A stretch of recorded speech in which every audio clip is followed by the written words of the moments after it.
Every now and then, just when you think you've seen it all, that there are no new surprises, the world has a way of pulling the rug from under you. And for my running this channel, the Kingsfield franchise has been just this.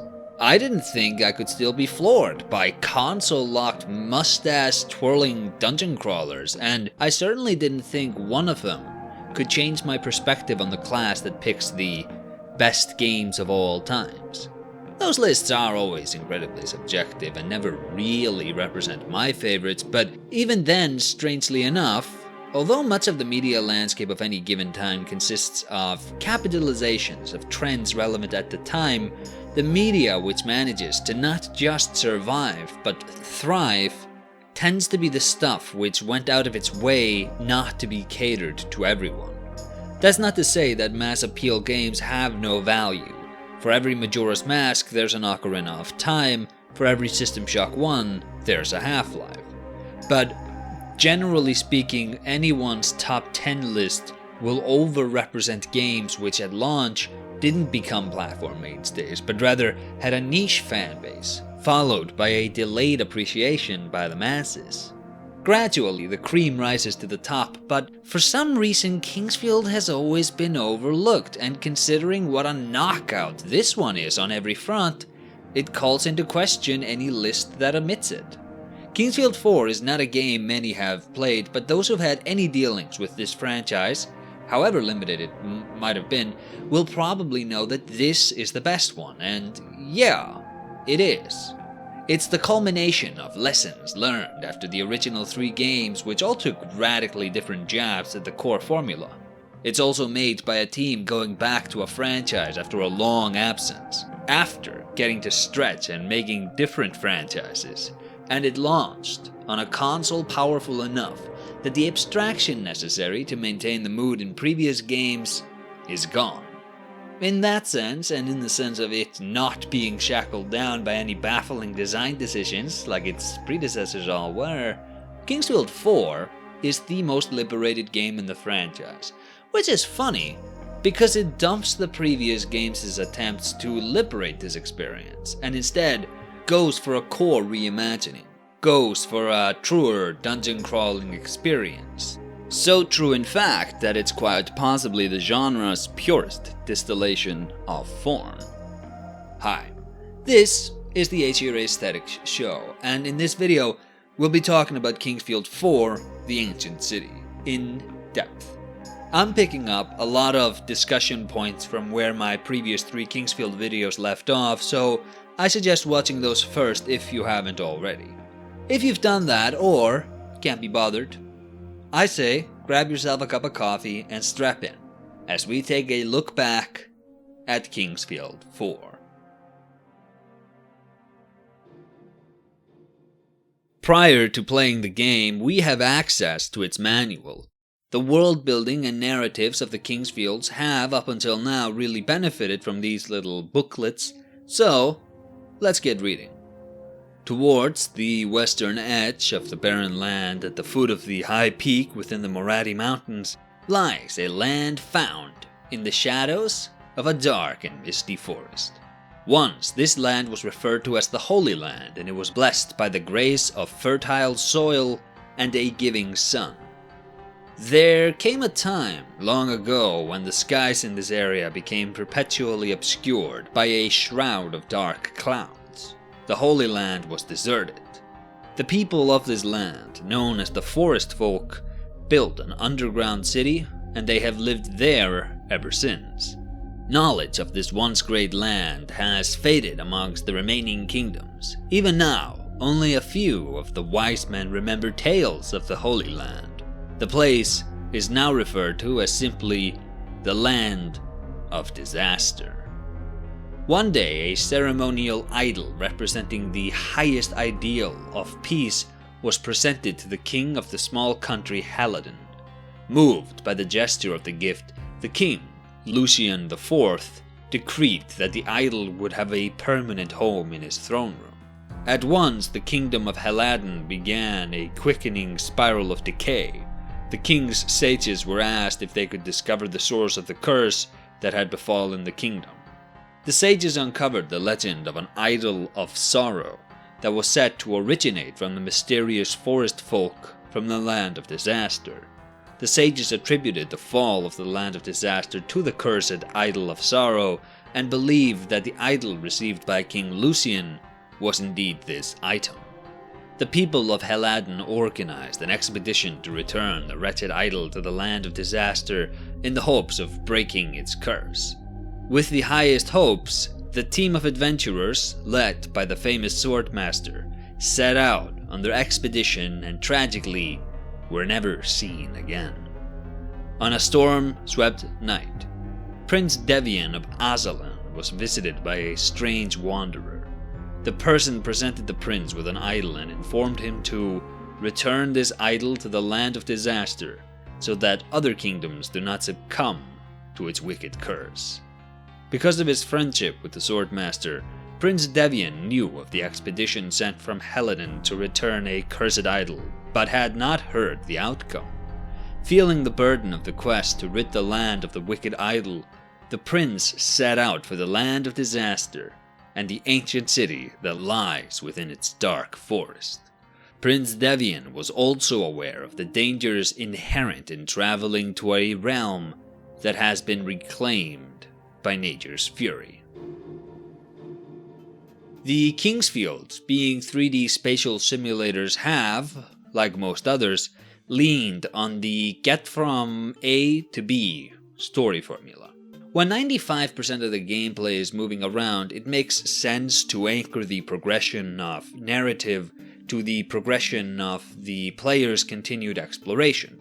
Embracing this formula has served the Kingsfields incredibly well. For one, it meant that the onus was on the player to guide the experience. There were of course maps, dialogue, hints, and level design to aid the player, but the moment-to-moment was the player figuring out how to get from A to B in a very literal sense. Kingsfield 4 yet again uses this structure, and its implementation is pretty interesting. Prior to now, our goal has always been to remove something from somewhere. In the first game, we were sent to the royal cemetery and killed Reinhard III. In the second game, we went to Melanat and killed Gyra. In Kingsfield 3, we killed Seath.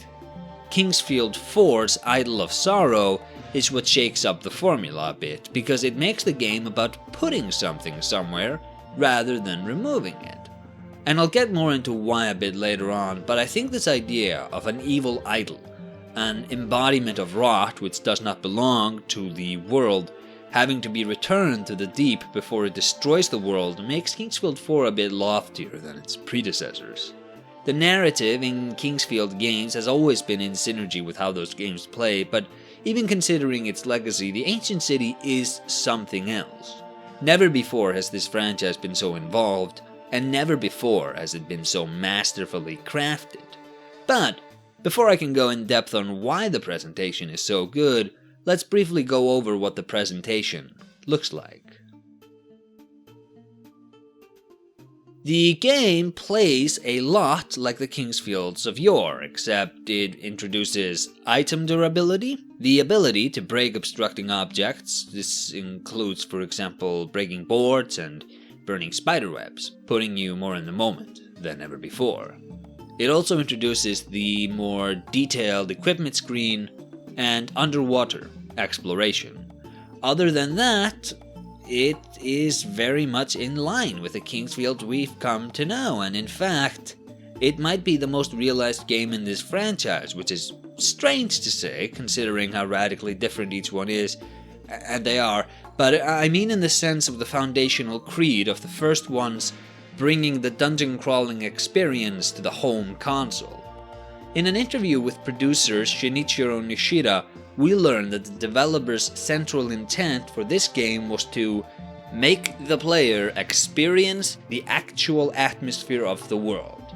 They wanted to make a game where the atmosphere exuded from the TV monitor and make the player feel as if they were experiencing a real adventure.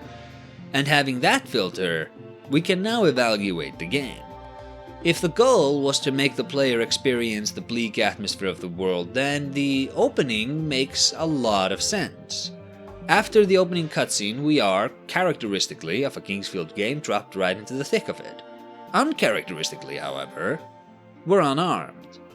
I think it's notable in that conceptually it makes Devian Rosberg, our protagonist, the most under-equipped Kingsfield protagonist in a literal sense. It also underscores that he is not a fighter by trade. Gameplay-wise, however, it's not some massive distinction from what has come before, because A, unlike previous games, we can attack with our bare fists in this one, so we are functionally armed, and B, because the first thing we do is to pick up a club. Well, second thing. See, the very first screen includes an instant kill trap, giving us a very good introduction to what this game is all about. Traps are certainly not new to Kingsfield, but never before have they been so confident or as much a part of the game's identity. We'll encounter many of these as we proceed, so I really like that the first lesson the game teaches is to pay attention, flipping the player's environmental awareness switch on and getting us to take the threat inherent in the setting seriously from the get-go. After talking to Crestfallen Warrior 1.0 over here and getting his club, we get a little area to get acclimated with the game, and something interesting about this opening is that as much as Kingsfield 4 is a true dungeon crawler, we're on the surface, yo, and will be for some time to come. See, the game's pacing is pretty clever, because it front-loads an hour or so of engaging with the surface world prior to the hardcore dungeon crawling. We get enough time to immerse ourselves in the suffering of the world, and although this is a very short sequence all things considered, it goes a very long way to keep the experience past it grounded in a believable reality we have sympathy for. One problem with the first two Kingsfields was that they started in the thick of dungeon crawling after giving us a mere text crawl to contextualize the adventure as somehow meaningful. Kingsfield 3 was a lot more concerned with having you engage with the people who lived in the land to frame your journey as one of alleviating undue suffering, but to do that it kinda softballed the dungeon crawling somewhat since it was almost going for an open world at that point. A fine fit for that game, but a notch beneath Kingsfield 4's structure, if you ask me. Early on, we meet a survivor from a failed expedition to this land. We meet an old man who is murdered while we complete his quest. We meet a child whose mother is sick. We excavate a corrupted mine, and we get a real sense for the suffering in the world, and we'll carry that sense with us throughout the rest of the game. The looming threat is not abstracted like in the first two games, and it doesn't come at the expense of the dungeon crawling like in Kingsfield 3. Considering what this game is going for, this structure is as close to perfect as I can think of. Top marks. Here's something else the opening does. It lets you experiment with the changed Kingsfield formula in a relatively safe area. So here's something funny about Kingsfield games. Up until now, their difficulty curves have looked like half-pipe skateboard ramps. The beginning was immensely dangerous, but got easier as you found some healing items, some armor, magic, weapons, and as you got the level layouts and found the merchants.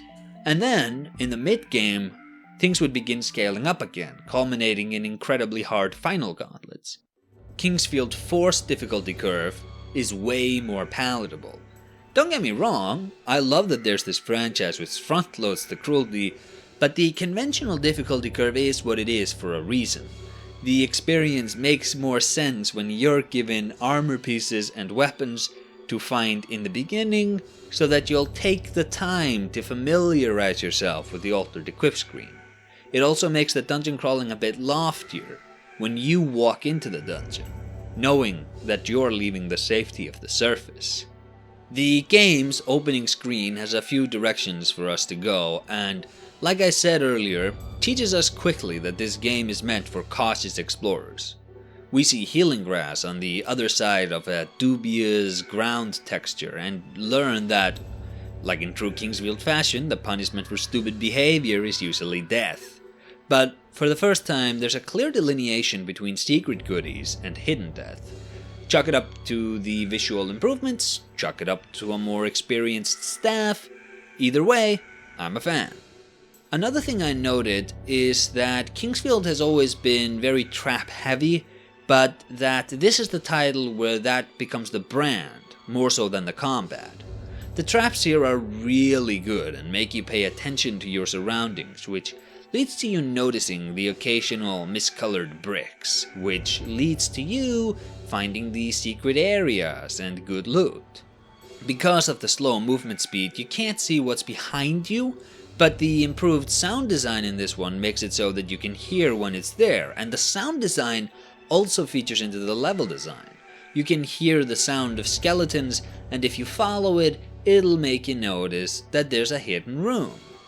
Another major shakeup to level design is that this one isn't designed around making good use of squares. And not just in that the visuals were blocky before, I mean the levels themselves. If you opened up a map in previous games, you'd notice that most areas were just squares. Kingsfield 4 seemingly takes its cue from Kingsfield 2 in this regard.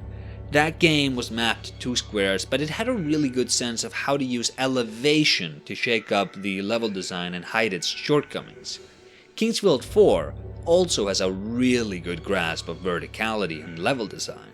Maybe even more so than a certain spiritual sequel which gets all the attention, if you adjust for processing power. And it does so without having to design around being exclusively boxy. Essentially, after the opening areas, the entire game is set around a massive underground tower which you gradually descend. Areas flow in and out of its many floors, and the tower itself acts as a shortcut between the surface and the deep down. Here's a good heuristic for this game. If on a 30-minute interval you're descending, you're probably making some progress. And here's another cool feature of the level design. In addition to the levels being more interestingly and believably cohesively interconnected than before, they are also very self-contained. Wrap your mind around that. This will probably ring very true to Kingsfield fans, but if you haven't played this game, here's a way to visualize it. The game is a descending line with roots that periodically branch off and need exploring to open up more of the descending line. These routes go in different directions, visually. But since they all, more or less, link back to the central tower, it acts as a shortcut from the furthest progress you've made and the surface. And if that wasn't enough, the areas themselves have shortcuts in that you can warp to them if you strategically place your warp points. Specifically, you can place warp points akin to how we did in Kingsfield 2. But the hang-up here is that you cannot warp from any point on the map. You need to be standing on one of the sigils that have been strewn around.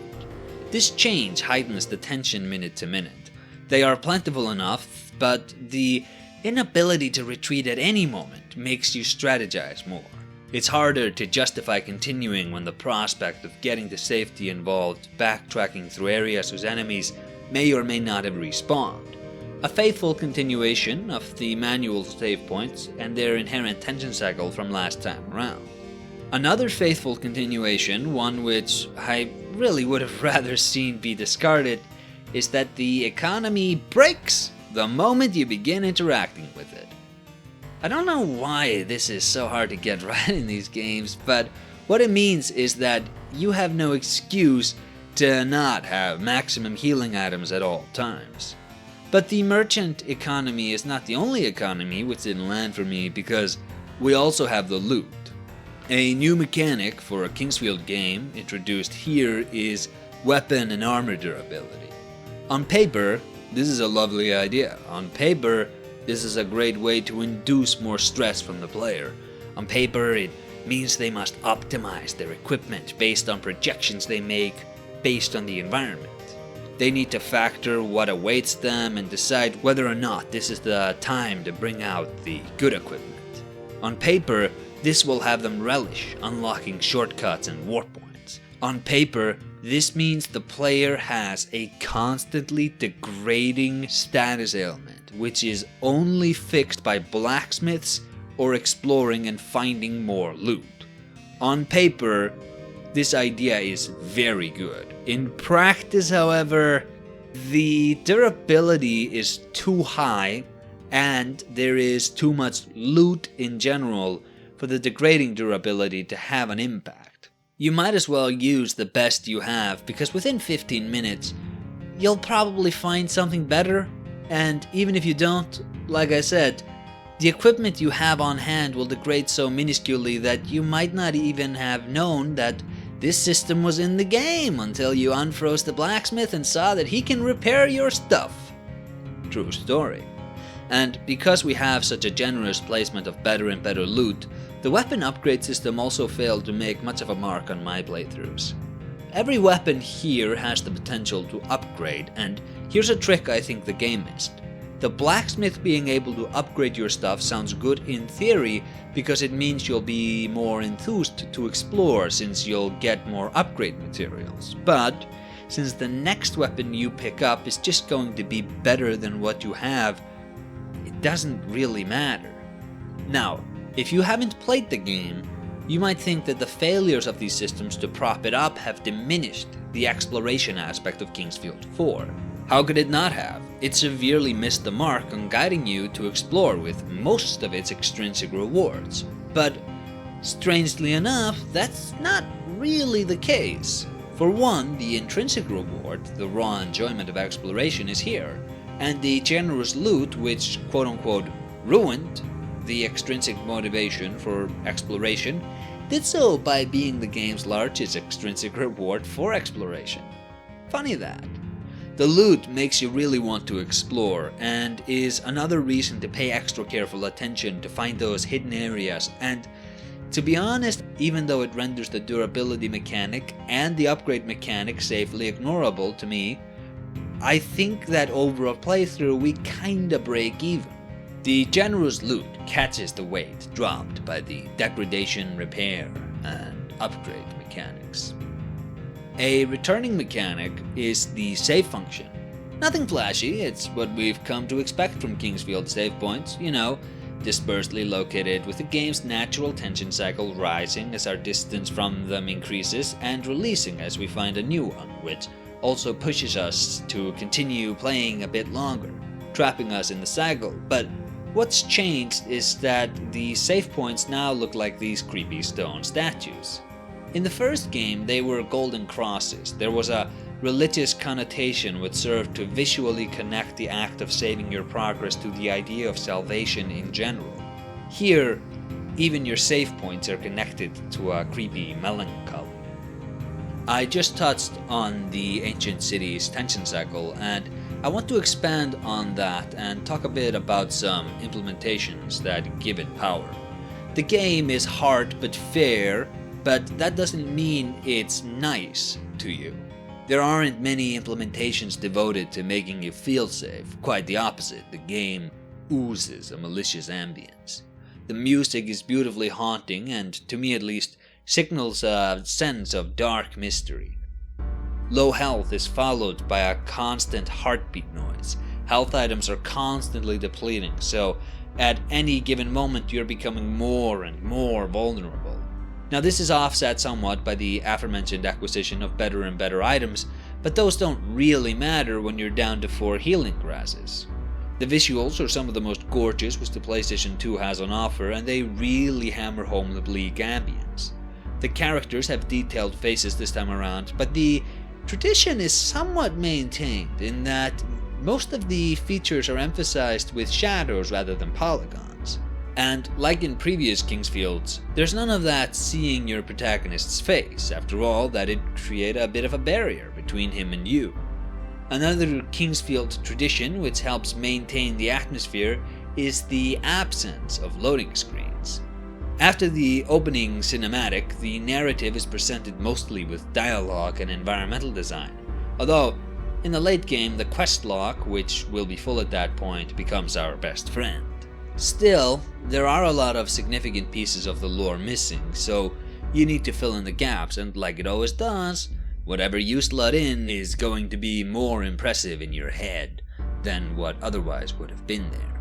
As I said once on this channel, Answers don't give everlasting satisfaction. Mystery is a better way of drawing the audience in. The combat is massively improved from the last outing.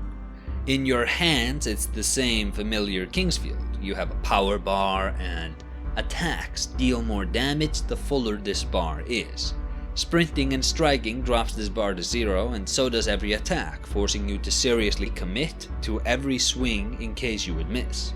Magic works the same as before. Basically, it's the same deal as regular combat, except it also has a finite, but ever-growing, pool of MP.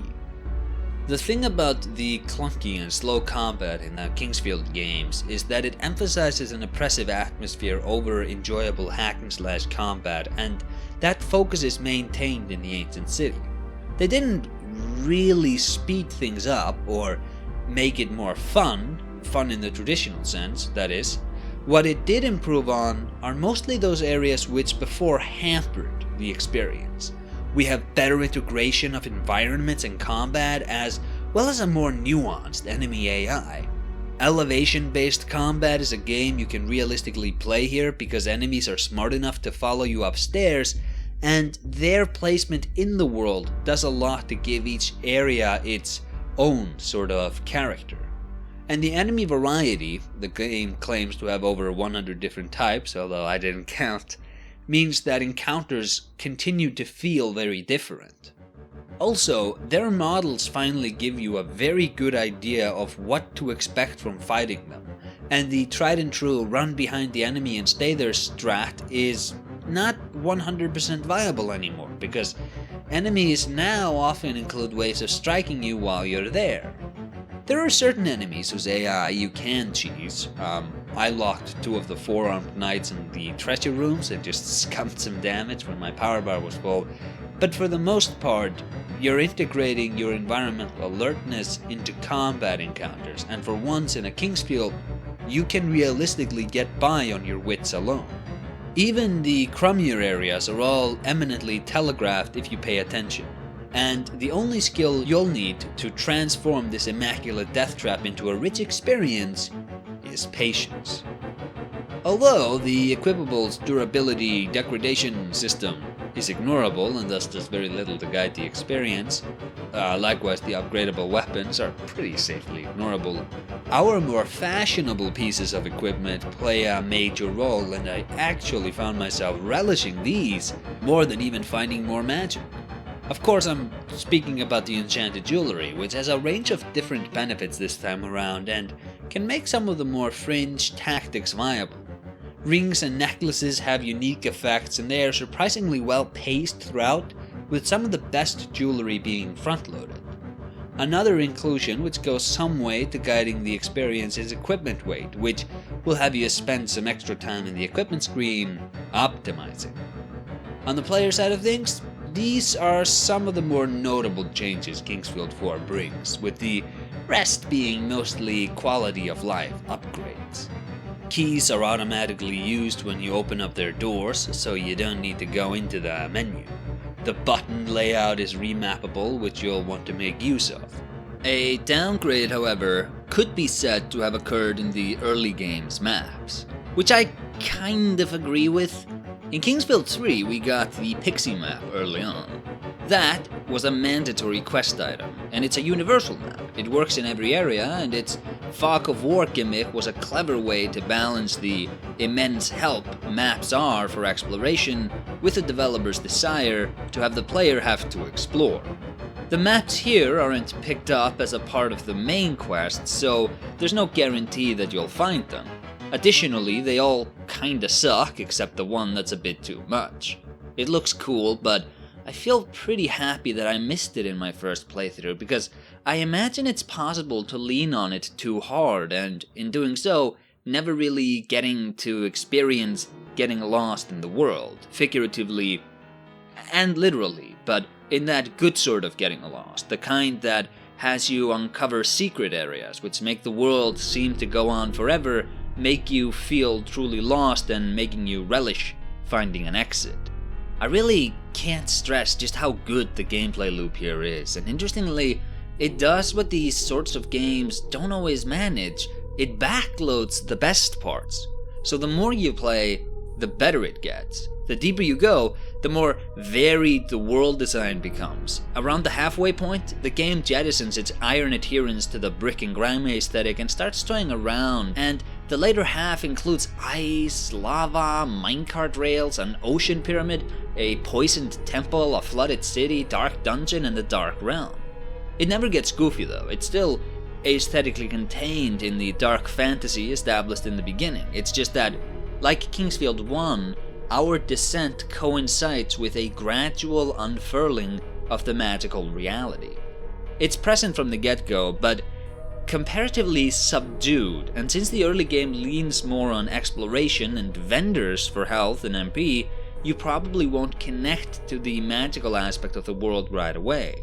It's touched on with the healing fountain, the fire gem, and the lifestone, to name a few examples, but it's not the central focus. The all-too-human suffering of the world and plight of our protagonist is. But around the halfway point, there's a clear pivot, and in addition to the visuals, I'd attribute it to distance and healing. Distance to vendors, that is. The interconnected nature of the world and the liberating warp points means you can always go back to a vendor, but by the halfway point, the stuff they sell you is so bad that you're going to look at alternatives to start saving yourself the trips, and healing water is the ticket. We can store these in crystal vials, incentivizing the player to collect these, and since these fill up your health and MP, it's the de facto recovery item. They let you lean more on magic in combat, and that's one reason the midpoint is when you begin to engage more with the magical fantasy. Another is in how you refill the vials. You need to go to the healing springs. And sure, that's kinda like going to the merchants, except due to the warp point locations, it's way more convenient, and it's rarer because they heal so much more. And then, by the late game, you don't really search vendors out. You just find the thief every now and then, and he can be as pleasant a sight as anything else, because in a clutch, some healing grass really comes in handy. Also, not that it really matters considering the broken economy, but the healing springs are very forgiving. They're a free heal provided you're willing to make a trip, and these trips, and the merchant trips, are one way the game has you connect with the world in your head. And that might be the most subtle way in which the game swapped from the more grounded beginning to the spectacular second half. Your backtracking starts out as an economic venture, but then it becomes about collecting magical water in a magical looking forest, and when you do, you might just find yourself chatting with a magical lady next to you for some lore. The same systems are being used to express different sides of this world, and that variety of perspectives on it, in addition to the diversified level appearances, might be why this feels like the best realized world design of the entire franchise thus far, both in terms of narrative and gameplay. There are single rooms here with more complexity than entire levels in previous games, and there are levels here with more complexity design-wise than entire previous games. The refinery, for example, is shown to be an ice area, taken over by hostile creatures, but once you complete it and remove the ice, it'll turn into a lava area, which changes up how the level plays, both due to the new harmful lava pools and new areas which open up. And this difference is even communicated in combat. Enemy placement and types shake up a bit, and since the terrains are opposites, you'll need to equip opposite elemental damage to optimize your path through. Something else to note is that areas are distinguished with how they play. They're poisonous, some have massive cliffs to death, they can be more puzzle-oriented, etc. But that's not notable because it's a massive innovation. Quite the opposite. The Kingsfields have always tried to make each environment believable and for them to play a bit differently. From Software got better at this as they kept making games, but in spite of the extra polish and craftsmanship, it's still just Kingsfield, and that's something I feel is worth discussing before moving on. Kingsfield 4 is not some massive innovation or deviation from Kingsfield as we know it, it's a very faithful spiritual continuation. It doesn't advance the plot of previous games, but that's because it's kind of a reimagining of the first. In broad strokes, both games are about confronting an evil demon tree which rests in the deep. Both games use the same Kingsfield font, both feature a failed expedition by brave knights. The magical weapon granted in the end is the same, the sequence in which you progress has some leniency, but both games still focus more on the dungeon aspect of their genre than Kingsfield 2 and 3. Both games feature a minor character in the first hour. Statistically, the first enemy is a plant monster in both. Both games see our protagonists crowned kings in the end, and both protagonists have a royal and magical bloodline. The Ancient City drops the franchise's narrative baggage, but it does so seemingly for wiggle room rather than distaste. It's incredibly respectful to the previous games, as is evident in how it pays homage to even the most niche features of them. It's really interesting to compare and contrast Kingsfield 1 and Kingsfield 4, because in spite of their numerous differences, they feel so familiar to each other. It feels like I'm just playing a better realized interpretation of From Software's PlayStation 1 ambition.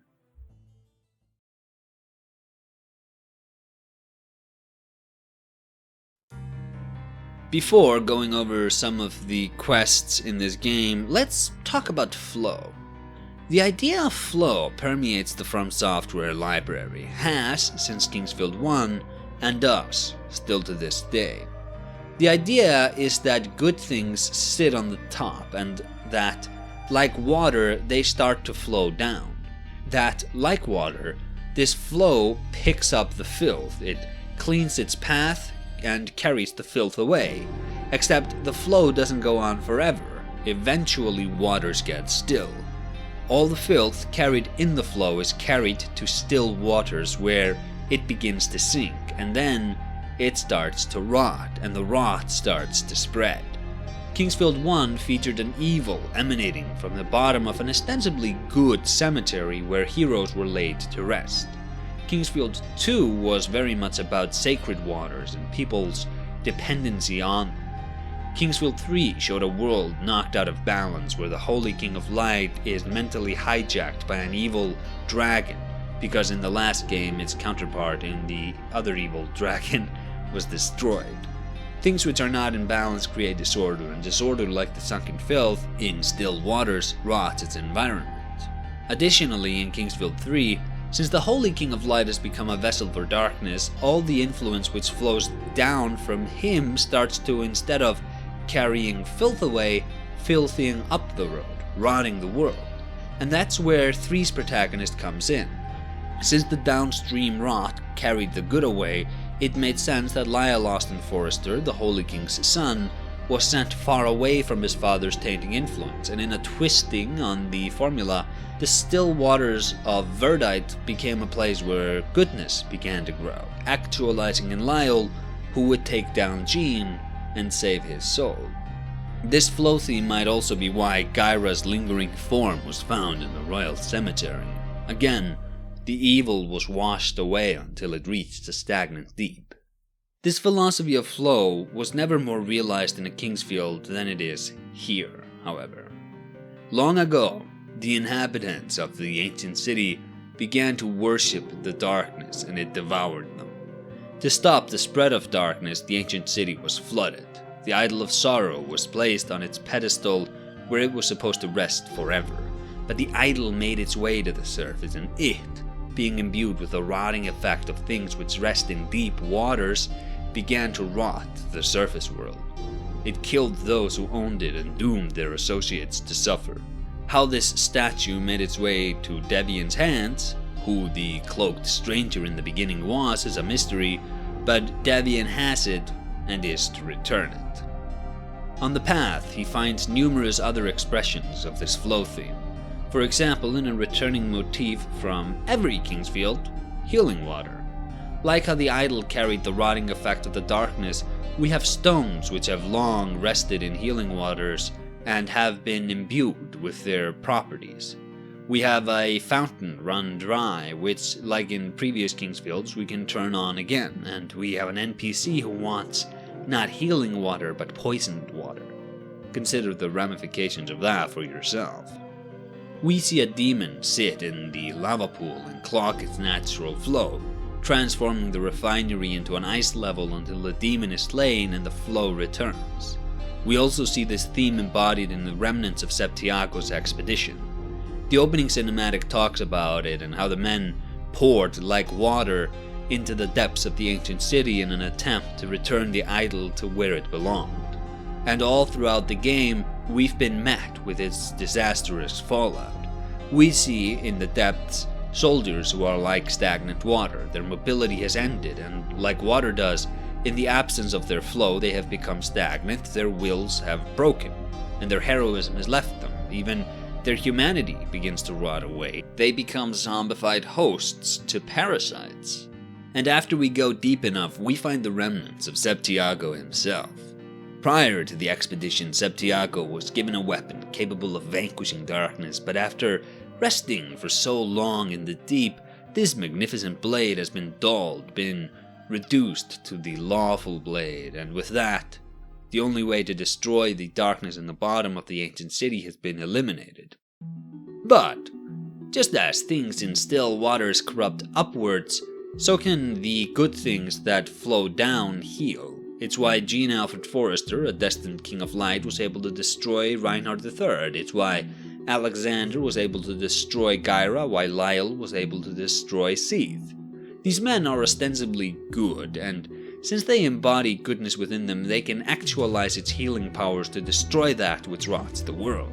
And this ability of the good to heal is why Devian can, if he uncovers the Shrine of Light near the king's throne and hands the lawful blade to the spirits of the forest, heal the ancient city.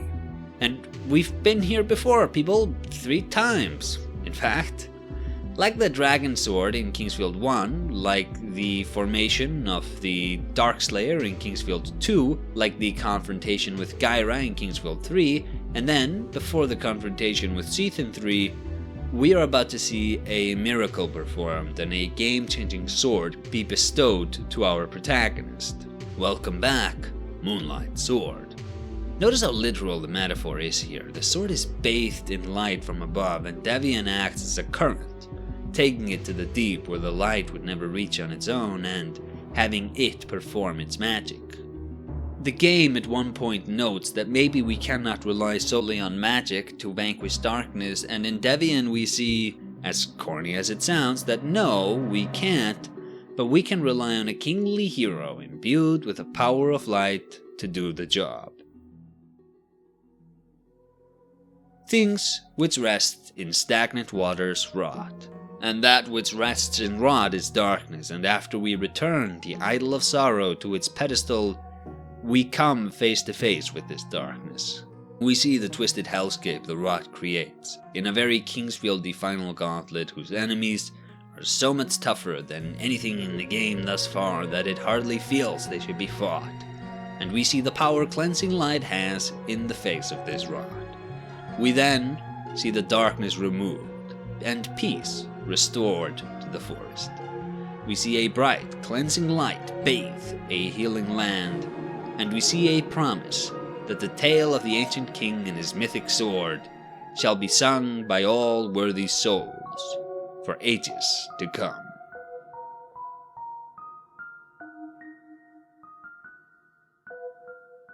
I said last time around that Kingsfield 3 was my favorite in the franchise, and that's still true. It tickles so many of my niche fancies that I've developed since making this channel that it was inevitable that I'd put it above the rest, but make no mistake, Kingsfield 4 is the best one. Once you adjust to the slow movement speed, you're in for an experience which not only holds up, it has become better over time. This one can confidently stand next to the best of what From Software produces today, and I say that without a shred of irony.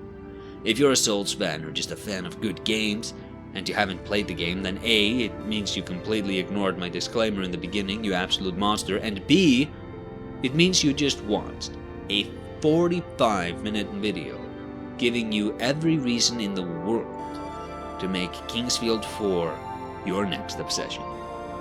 It's completely self-contained from the rest of the franchise. Absolutely nothing of the narrative is carried over, so if you haven't already, do Games Conversation a favor and experience this one. You won't go wrong taking a look back at Kingsfield 4, the Ancient City.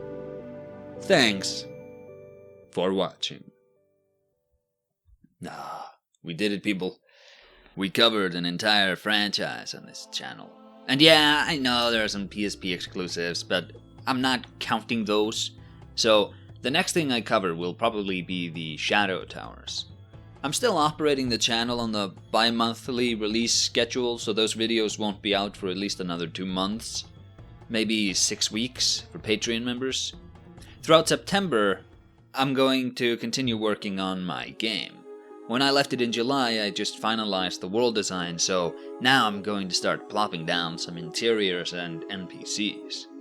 Longtime followers will know that this has been a FromSoft heavy year for the channel, and that's no coincidence. Next year, after finishing the planned videos on assorted early FromSoft titles, I plan to release the Bloodborne commentary analysis thing, and if this interests you, I recommend subscribing and clicking the bell icon to receive notifications. Also like and comment for all of that good old interacting with the algorithm. Aside from the channel, I can be found on Twitter, same name, and on the Essays&Espresso podcast. If you like this video, you might like my other Kingsfield videos if you haven't watched them already, or the Demon's Souls videos if you have.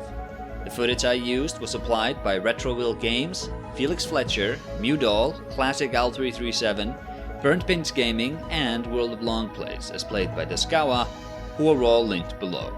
Special thanks go out to Variable Y, whose insight was instrumental in fleshing out my understanding of the lore here. I've been AesirAesthetics, and until next time, take care.